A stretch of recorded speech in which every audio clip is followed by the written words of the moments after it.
In the heart of the Roman Empire, where marble gleamed like the bones of gods and every shadow hid a secret, there lived a woman whose name became a whisper of both fascination and terror. Her name was Valeria Messalina, empress, seductress, and the embodiment of Rome's own unquenchable hunger. She was not born to be forgotten. Hers was a beauty so disarming it could topple senators and unravel the dignity of emperors. Yet behind the silk veils and gold-spun smiles lay a creature molded by the empire itself, a world where power was measured not in armies, but in the ability to corrupt, to conquer, and to consume. Rome at its height was a city of contradictions, a civilization that worshipped virtue in marble but practiced vice in flesh.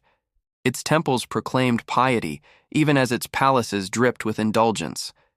The citizens feasted on spectacle, the blood of the arena by day, the pleasures of the banquet hall by night. In such a world, Messalina found her stage. Married to Emperor Claudius, a man older, timid, and easily deceived, she discovered early that the empire's throne was not guarded by loyalty or love, but by desire. And desire was her weapon. Messalina's story is not one of simple wickedness. It is a reflection of Rome itself, a mirror of its madness, its intoxication with excess. Every secret feast she held, every lover she took, every law she defied, was not merely an act of lust, but an act of power. The historians who wrote her tale, Tacitus, Juvenal, Suetonius, described her with disgust, painting her as a monster in human form. Yet even their hatred reveals a truth. She terrified them because she ruled the only empire Rome could never conquer, the empire of pleasure. She rose in an age when men were gods and women were meant to kneel. But Messalina refused to kneel. She became a goddess of her own making, her altar built of scandal and her prayers spoken in whispers of sin. Behind her eyes burned a fever, not for love, but for domination. For in a city that believed power was divine, she learned that the body could be as mighty as the sword. And so the question remains, echoing through centuries of judgment and rumor. Was Valeria Messalina truly a monster, or merely the reflection of a decaying Rome that worshipped excess and called it glory? In the gilded halls of the empire, where pleasure and death danced hand in hand, her name still lingers, as both a warning and a legend. She was born into privilege, and from her first breath, Rome belonged to her. Valeria Messalina came from the ancient and exalted Claudian bloodline, one of those Roman families whose names carried the weight of centuries. Her ancestors had governed provinces, commanded armies, and married emperors. From her earliest years, she was surrounded by marble halls, golden statues, and whispers of ambition. The world around her taught one lesson above all others. In Rome, power was not inherited, it was taken. The city that raised her was an empire of extremes. It celebrated virtue in its philosophy, but lusted for domination in its politics. The same senators who preached morality in the forum kept concubines behind their villas. The same generals who conquered nations were conquered in turn by their appetites.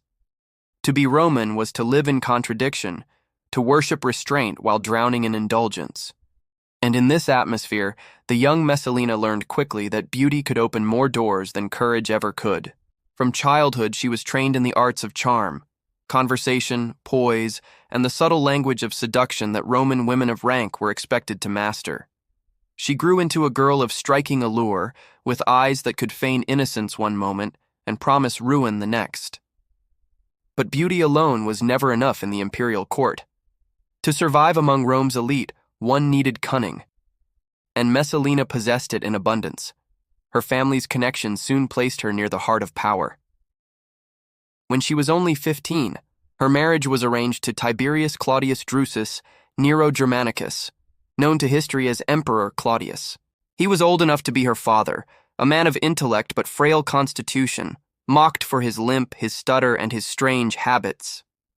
Many in Rome saw Claudius as a harmless scholar, a man of scrolls rather than swords. But to Messalina, he represented something far greater than a husband. He was a gateway to absolute power. Their marriage was not born of love, it was a transaction. Claudius gained youth, beauty, and legitimacy through her lineage, while Messalina gained proximity to the imperial throne. In a world where women could not rule openly, this was her only path to ascendancy. The role of empress consort, the woman behind the emperor. Yet even in her youth, she seemed to understand that proximity to power was not enough. Power had to be owned, bent, and controlled. Within the first years of Claudius's reign, Messalina began to weave her web. She charmed courtiers, flattered senators, and learned how to turn gossip into weaponry. The palace of the Caesars became her private stage, a place where every whisper mattered and every glance carried meaning. Behind her smiles, she listened. Behind her silks, she calculated.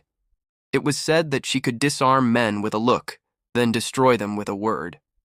Those who stood in her way often found themselves accused, exiled, or mysteriously executed. She learned to exploit Claudius's weaknesses, his desire for affection, his fear of betrayal, his need to trust someone. While the emperor focused on state affairs, Messalina ruled the private empire that truly mattered, the empire of secrets, seduction, and influence. Rome's upper class at this time had grown decadent beyond imagination.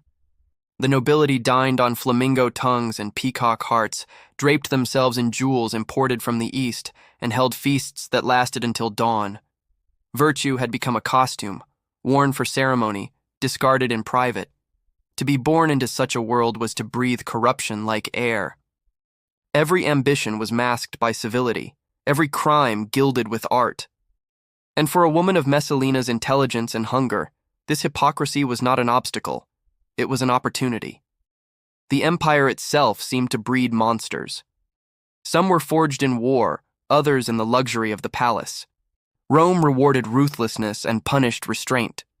In such a world, it was inevitable that a young woman like Messalina, raised amid lies, ambition, and excess, would learn to wield pleasure as her sword and deceit as her shield. Those who later called her the most depraved woman in Rome forgot that she was also one of its most gifted survivors. While senators plotted and generals schemed, Messalina mastered the art of survival through intimacy. Every caress was strategy. Every whispered promise was a transaction. She understood that in a world ruled by men, her body was the only empire she could command, and she ruled it with terrifying precision.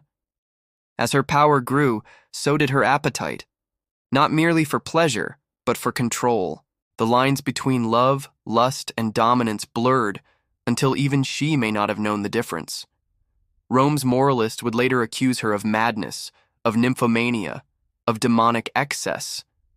But perhaps it was not madness at all. Perhaps it was the logical outcome of a society that worshipped power and dressed corruption in silk. Messalina did not create Rome's darkness. She merely learned to thrive within it. Like the empire itself, she glittered on the surface while rotting beneath. To the people, she was the radiant empress, the embodiment of divine femininity.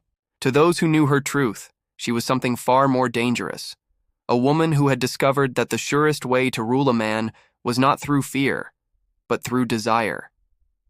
And thus, the making of a monster was not an act of destiny, but of design, crafted by a world that taught its daughters to trade innocence for influence. The empire's corruption did not just create tyrants, it created temptresses. In the gilded mirror of Roman decadence, Valeria Messalina stood as its most perfect reflection, a child of sin, molded into a queen of vice. By the time Valeria Messalina had secured her place beside Emperor Claudius, the palace had ceased to be a home. It had become a stage for indulgence. The young empress ruled not with decrees or armies, but with the intoxicating power of seduction. Her influence seeped through the marble walls of the Palatine Hill like perfume, invisible, irresistible, and deadly. Rome whispered her name with both awe and revulsion. Some called her a goddess of desire, others a curse upon the empire. But no one denied her hold over the heart of Rome. Messalina's reputation was built not only on rumor, but on performance. She turned pleasure into ceremony, and sin into spectacle. Beneath the guise of elite banquets, the so-called convivia, she orchestrated gatherings that defied even Rome's boundless imagination. By day, she attended to her duties as empress, receiving ambassadors, overseeing festivals, and appearing beside her husband in processions of imperial virtue. By night, her world transformed.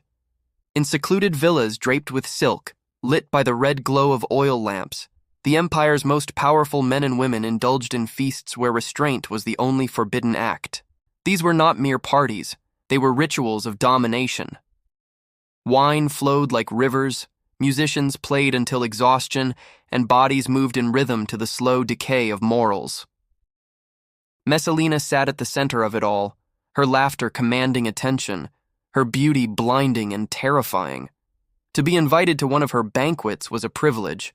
To decline was political suicide. Senators who attended could not refuse her games, and generals who hesitated found themselves undone by scandal or accusation. She ruled the empire's pleasure, and through pleasure, she ruled its fear. The ancient historians, Tacitus, Juvenal, Suetonius, would later immortalize these feasts in language dripping with disgust. They painted her as a predator in silk, a woman who devoured lovers as the empire devoured nations. Yet even in their condemnation, one senses a strange fascination. They describe scenes so vivid that the line between history and legend dissolves. According to them, Messalina once disguised herself and descended into the streets of Rome to visit the city's brothels. There, amid the common courtesans, she allegedly worked under a false name, competing to outlast them in stamina and allure. The most infamous tale tells of a contest between Messalina and the city's most celebrated prostitute. The challenge, to see who could satisfy more men in a single night. As the story goes, the courtesan collapsed from exhaustion at dawn, while Messalina, unbowed, demanded the games continue. Her prize was not glory, but the perverse satisfaction of victory itself. Juvenal's satires claims she returned to the palace at sunrise, her body unshaken, her face calm, as if she had merely been to a festival. Modern historians question the literal truth of these accounts. The Roman chroniclers who wrote them, moralists of the imperial age, delighted in exaggerating the sins of those in power. They wrote not only to record, but to judge, to warn, to entertain. Yet even if the stories were embellished, they reveal something profound about Rome's moral decay. The citizens who read these tales believed them because they felt true, because they fit the empire's image of itself, beautiful, cruel, and dying of its own pleasure. In Rome, sexuality was never merely private. It was political. Every act of pleasure was a display of status, a declaration of dominance. The body was both weapon and offering. To own another's desire was to own their soul. Messalina understood this instinctively. She wielded seduction not as indulgence, but as strategy. The men she conquered in bed were often the same men who voted in the Senate or commanded legions abroad. Through intimacy, she gathered secrets. Through pleasure, she gained loyalty, or leverage. But beneath the surface of her revelry lay something darker. The orgies, the excess, the endless competition for sensation, all of it masked a deeper emptiness. The empire's heart was hollow, and its rulers filled the void with decadence. Pleasure had ceased to be joy. It had become performance, obligation, and power. Every banquet was an act of defiance against mortality, a declaration that Rome could conquer even decay by drowning it in wine and flesh. Messalina's feasts became symbols of that defiance. Yet as the nights grew longer and her appetites more dangerous, the line between pleasure and cruelty blurred. There are accounts that her games turned violent, that humiliation, rather than passion, became the central thrill. Servants were punished for amusement, lovers discarded or executed when they ceased to entertain. Even in the whispers of exaggeration, one truth endures. Her pursuit of pleasure was not about lust, but about control. And in that, she reflected her empire perfectly. Rome, too, sought to dominate everything it touched, nations, gods, and nature itself. Its legions crushed kingdoms, its emperors demanded worship. Messalina's private world was merely the same ambition writ in flesh instead of stone. She was not separate from Rome's sickness. She was its living symbol.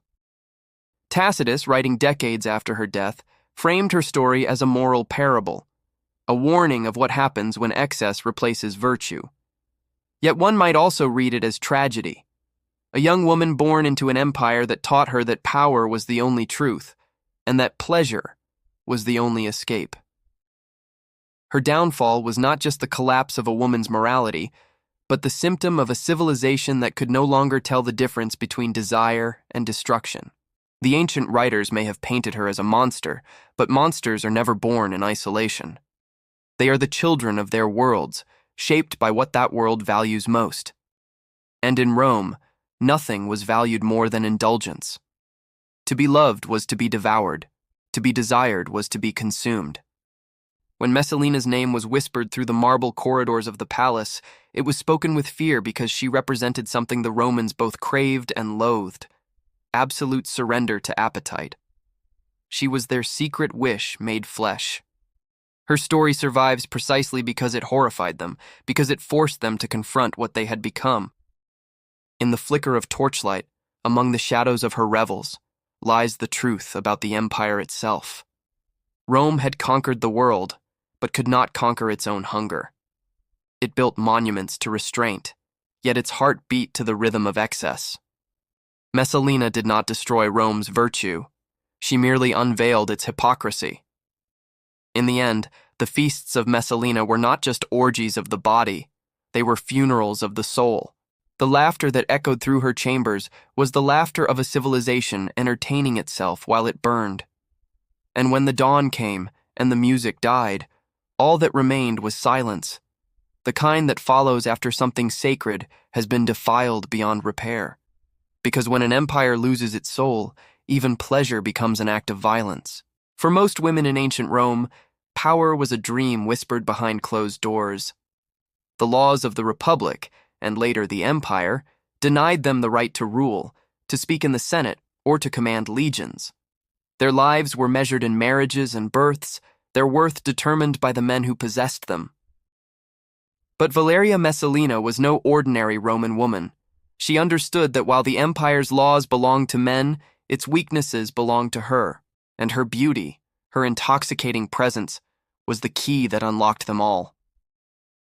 To the world, she was the dutiful wife of Emperor Claudius, the noble empress who walked beside him in ceremonial processions, her face serene and chaste.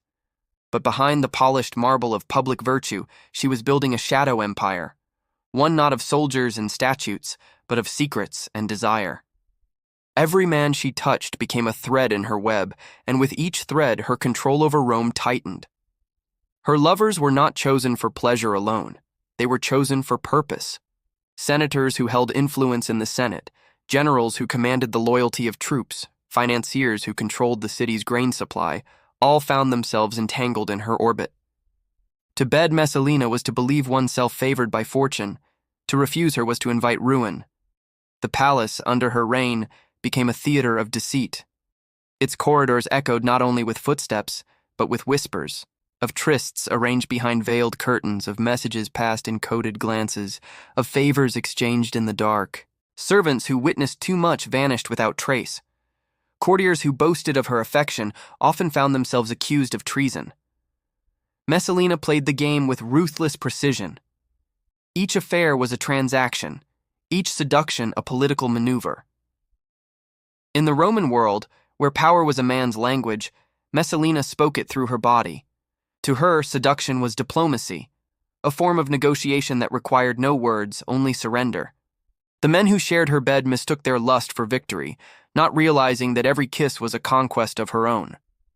When they rose from her sheets, they carried her influence like a brand, unaware that they were now hers to command. Among her most infamous conquests were powerful senators and aristocrats, whose loyalty to Claudius was already fragile. Through them, she extended her reach into the machinery of the state. Decrees were signed, promotions granted, and rivals quietly erased, all through the invisible hand of Messalina's will. She understood that Rome's true throne was not the golden chair in the Senate or the marble seat of the emperor. It was the heart of whoever held the power to decide. Even the mighty gladiators, the adored heroes of the arenas, were not beyond her grasp. To the common people, they were symbols of strength and masculine perfection. To Messalina, they were a different kind of power, raw, physical, unrefined. She took them not out of affection, but to remind herself, and Rome, that she could possess any man no matter his station. In her chambers, the boundaries of class and decorum dissolved. The empress and the slave, the senator and the gladiator, all became equal before her appetite. Meanwhile, Emperor Claudius, blind in his devotion, remained unaware of the storm that swirled around him. To him, Messalina was his loyal companion, his young and radiant wife. He adored her with the clumsy sincerity of an aging scholar who could not believe his luck. His love was genuine, and it was his undoing. Claudius's court, once a place of counsel and strategy, turned into a nest of deception. His advisors feared to speak openly, for every secret might find its way to the empress's ears. Ministers who resisted her influence were quietly replaced by men loyal to her. Decisions of state were made not in the Senate, but in the hush of her bedroom. Through charm and cunning, Messalina transformed the private sphere into an instrument of rule, and Rome, as ever, pretended not to see. The empire had long learned to ignore the sins of its rulers so long as the games continued and the grain kept flowing. Yet even among the jaded nobility, whispers grew louder. They said the empress had become addicted not to pleasure, but to power, that every lover she took was a rung on the ladder she climbed toward dominion. In truth, Messalina's reign through desire was both brilliant and doomed. Her control depended upon illusion, the illusion of affection, the illusion of invulnerability. In a society that denied her legal power, she built her throne upon the only foundation available to her, her own body. But that throne was fragile, and every secret passion was a potential dagger. There is a cruel irony in her story. The same Rome that condemned women for ambition also demanded that they use seduction to survive. Men conquered nations with swords. Women conquered men with glances. In that balance of hypocrisy, Messalina was both victim and master. She had learned from an early age that to be desired was the closest thing to power a woman could achieve, and she wielded that truth with merciless skill. The palace became her empire of shadows. Each affair strengthened her hold. Each betrayal deepened her isolation. Desire became her weapon, but also her prison. The more she used it, the more she needed it. Not for pleasure, but for reassurance that she still ruled. Power, once tasted, is never easily surrendered, and Messalina's hunger was boundless. Claudius, meanwhile, stood increasingly alone. His trust in her blinded him to the discontent festering within his own court. While he studied decrees and histories, his wife was rewriting the politics of Rome in the language of seduction. By the time rumors reached him, it was already too late. Messalina's influence had become a force of its own, a network of favors, debts, and secret loyalties that even the emperor could not fully trace. In the eyes of her contemporaries, she had become a paradox, a woman without authority who commanded an empire, a figure of beauty who inspired both desire and dread. To her enemies, she was a corrupter of men. To her allies, a necessary evil. To herself, perhaps, she was simply surviving, playing the only game available in a world that denied her every other kind of power. And so the legend of Messalina grew, not as a queen who ruled by right, but as one who ruled by touch. Rome's women had no legal power, so she turned her body into a throne. And upon that throne, she sat alone, surrounded by those who worshipped her in the night, but would betray her by dawn. Her story, like Rome's, is one of brilliance built on decay, a warning carved in flesh rather than stone. For in the empire of Messalina, desire was both crown and chain. And though she wielded it with unmatched mastery, it was only a matter of time before the game turned against her, and the Empress of Passion would discover that even the sweetest power carries the taste of ruin. It began, as many of Messalina's schemes did, with whispers in the marble corridors, whispers too wild to be believed, too dangerous to be ignored. The Empress of Rome, wife to Emperor Claudius, had done the unthinkable. She had not merely taken a lover, as she had countless times before. This time, she had taken a husband. The man was Gaius Caelius, young, ambitious, and strikingly handsome, a senator of noble birth and one of the most admired men in the city. He was everything Claudius was not, charismatic, daring, and proud. In the world of Roman politics, where beauty and confidence were as valuable as gold, Silius shone like a god among mortals. For Messalina, whose desires had long since surpassed the limits of secrecy, Silius represented more than pleasure. He was the embodiment of her rebellion, the living proof that she could defy even an emperor and make the empire itself bend to her will. Their affair began in the shadows, but shadows could not contain it. Messalina's infatuation with Silius grew to obsession, and with it came recklessness. What began as passion became a conspiracy. Historians like Tacitus describe a plan whispered between the two lovers, a plan to remove Claudius altogether, to seize the empire for themselves. Whether it was truly treason or merely madness born of arrogance, the result was the same. Messalina crossed a line from which there could be no return. In a decision that would shock even Rome's jaded aristocracy, Messalina and Silius arranged a public wedding. Not in the secrecy of the night, not hidden behind palace curtains, but openly in broad daylight with witnesses, priests, and musicians. It was a ceremony so brazen, so impossible, that most who heard of it dismissed it as rumor, until they saw it with their own eyes. The city froze in disbelief. For an empress to marry another man while her husband still lived was more than adultery. It was blasphemy, an act that mocked both divine and imperial law. Yet there she was, veiled in white, crowned with flowers, walking beside Silius as if she were free of all consequence. The two exchanged vows as guests feasted and laughed, their laughter brittle with fear. Rome's most powerful citizens attended, too afraid to refuse the invitation, too stunned to speak. What drove her to it? Some said it was love, blind and ruinous. Others claimed it was ambition, that she believed Claudius's downfall inevitable and meant to crown Silius emperor before his rivals could move. Perhaps it was both. Perhaps the empress, after years of manipulating power through deception, finally sought to claim it openly. For the first time, she wanted not to rule through men, but as one. The wedding was an orgy of excess and defiance. Wine overflowed, musicians played, and the air reeked of arrogance and perfume. To the guests it felt like a dream, the kind born of delirium or doom. They dined under the illusion that such audacity could last forever, that Rome's laws would somehow bend to Messalina's will. Yet outside the villa, the city held its breath. In every alley and tavern, people whispered, had the empress gone mad? Was Claudius dead? Or was this the beginning of Rome's greatest scandal? Meanwhile, the emperor himself was far from Rome, absorbed in administrative duties in the port city of Ostia. News of the marriage reached him slowly, carried by trembling messengers who could hardly form the words. At first, Claudius laughed. He believed it a jest, his gentle, obedient wife marrying another man.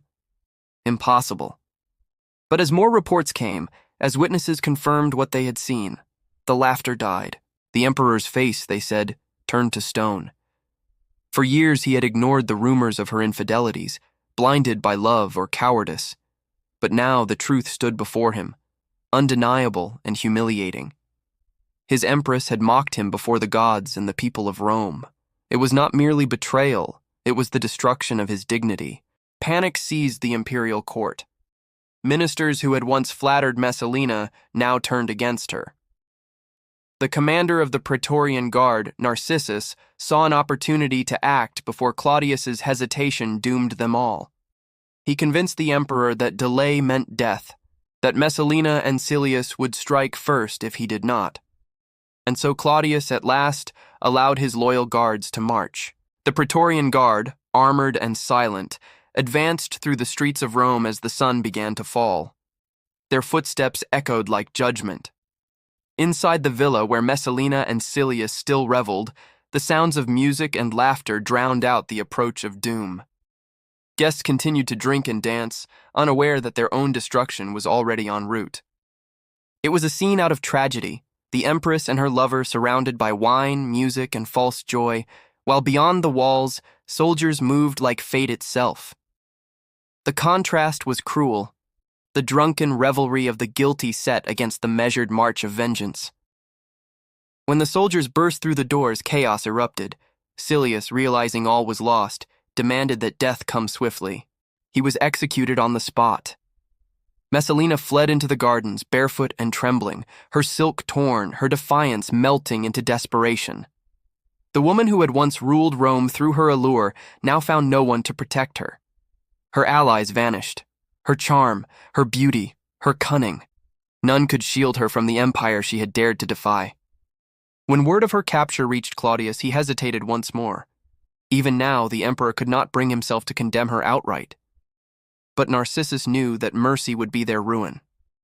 Without waiting for orders, he sent the command that would end it all. Messalina was given the chance to take her own life, a final act of dignity denied to most condemned. But she faltered, unable to do it. In the end, it was a soldier's blade that found her heart. The scandal of her marriage would live on as one of Rome's darkest tales, a story of arrogance so immense that it devoured itself. The city, both horrified and enthralled, could not look away. For in Messalina's downfall, they saw the reflection of their own desires, a hunger for power that knew no limits, and a lust for freedom that turned to madness.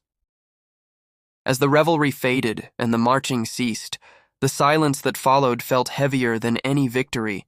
Rome had lost its empress, but perhaps in truth it had only witnessed the death of the illusion that power and pleasure could ever be separated. The empire that had once bowed to her beauty now watched in silence as it tore her apart. Messalina, Rome's most desired, most feared woman, stood alone. The marble halls that once echoed with her laughter had grown cold, her name whispered only in fear.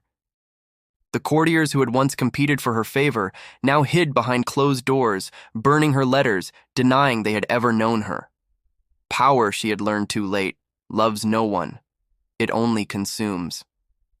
After the disastrous wedding to Gaius Silius, the Praetorian Guard swept through the capital like a storm. Those who had joined her feasts and flattered her ambition were the first to betray her. They turned on her with rehearsed outrage, pretending innocence to save themselves. The senators denounced her. Her servants fled. Her lovers vanished. Every alliance she had crafted through seduction and manipulation dissolved overnight. When the soldiers arrived, Messalina tried to run. Barefoot, disheveled, her silks torn and face streaked with tears and dirt, she fled through the gardens that had once been her paradise, now a maze of shadows. The Empress of Rome, who had ruled the empire through her charms, was now reduced to begging her mother's friends for help. But none dared open their doors. To shelter her was treason.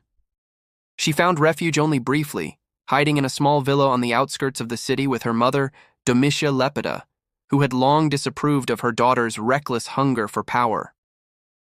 Even then, Messalina's instinct for survival remained fierce.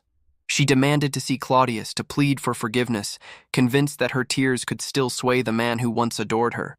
But Claudius was no longer the pliant husband she had known. His silence was terrifying, a silence that spoke of humiliation, of a heart broken beyond repair. The emperor, who had once obeyed her every whim, now refused to utter her name. In the palace, he sat numbly as the courtiers debated her fate, his mind clouded by disbelief. Some urged mercy, others demanded justice. It was Narcissus, Claudius's trusted freedman, who ended the debate. He knew that if Claudius saw Messalina again, pity might undo them all. So, without seeking the emperor's final approval, Narcissus gave the order. She must die. When the soldiers found her, Messalina did not scream. She understood what was coming. Yet, even in her final moments, pride and fear warred within her. Tacitus tells us that she was offered the chance to end her life with dignity, a dagger placed in her hand so she might die as a Roman noblewoman should. But her courage failed. Her trembling fingers could not lift the blade. She looked to her mother, to the officer beside her, to anyone who might intervene. Her mother turned away, weeping silently. At last, the officer stepped forward and ended it for her, a single stroke, quick and merciless. Thus fell Messalina at the age of 23. When news reached Claudius, he said nothing. No mourning, no tears, no public decree.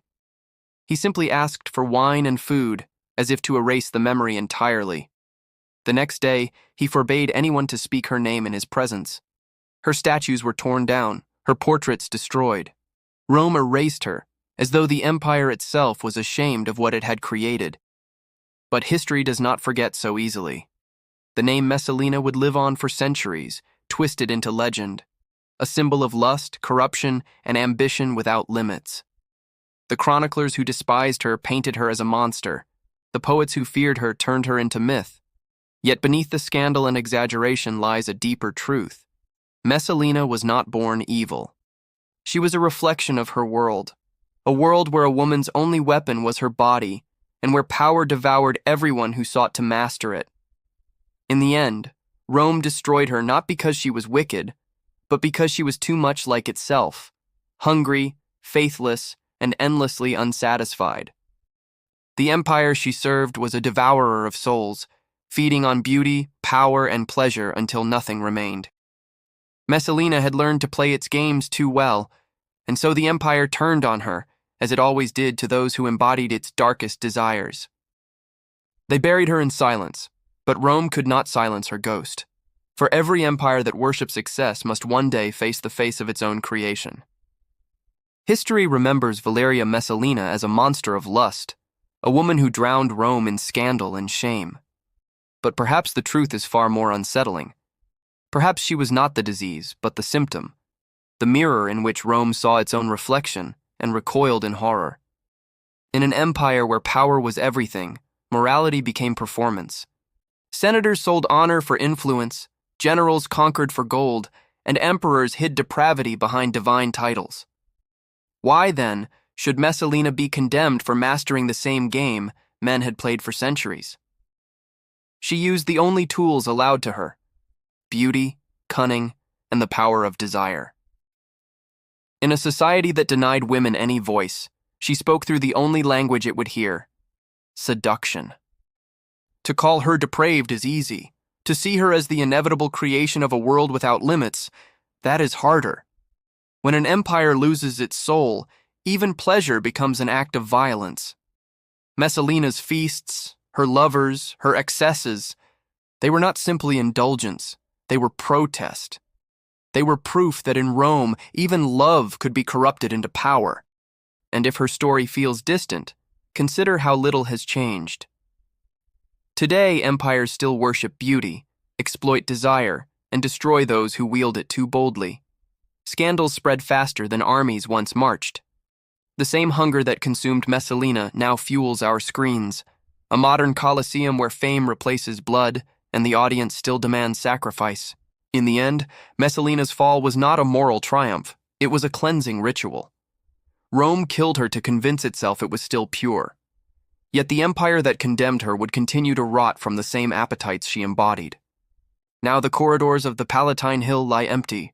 The marble is cracked, the laughter has faded, and the empire she ruled through pleasure is dust. But her name remains, whispered, cursed, and immortal. They called her a whore. But perhaps she was Rome, stripped of its marble mask,